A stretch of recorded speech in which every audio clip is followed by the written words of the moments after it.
هذا النور شفاء صدور. به نام خداوند بخشاینده مهربان نهایت بارح. اما بعد، السلام علیکم و رحمت الله تعالی و برکاته.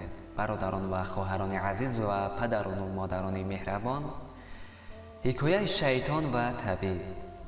از بنی اکرمه رضی الله تعالی روایت شده است که در بنی اسرائیل یک شیخ پرهیزگار و طبیب بود. شیطان کوشش میکرد که این شیخ طبیب خدا ترس را گمراه کند.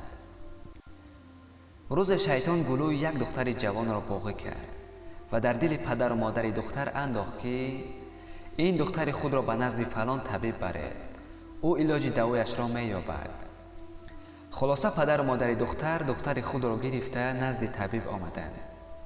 اما طبیب خدا ترس این دختر بیمار را قبول نکرد. ولی پدر و مادر دختر طبیب را مجبور کردند که دختر را قبول کند و علاج دوایش را بیابد. در همین زمان شیطان در دل طبیب وسوسه را پیدا کرد تا اینکه به دختر زنا کند. با وسوسه های شیطان طبیب با دختر یکجا شد و دختر حامله دار گردید.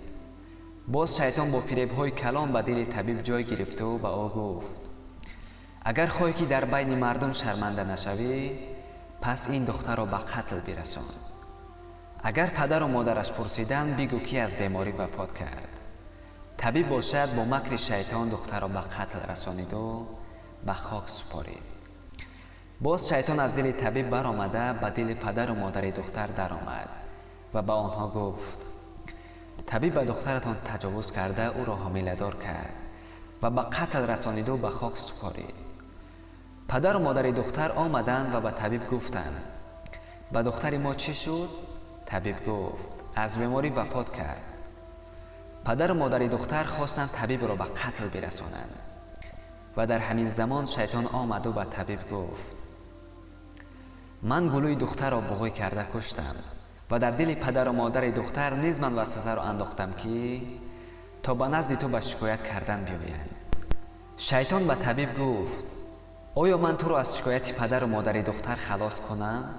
طبیب گفت چگونه میتوانی مرا خلاص کنی؟ شیطان گفت بر من 2 سجده بکن من تو را خلاص میکنم. طبیب 2 سجده کرد. پس شیطان گفت من از تو بیزارم.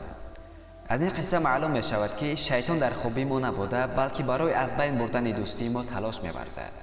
خداوند در قرآن با مورد فرموده است که همانند شیطان که به آدمی گفت کافر مشو، چون کافر شد گفت من از تو بیزارم.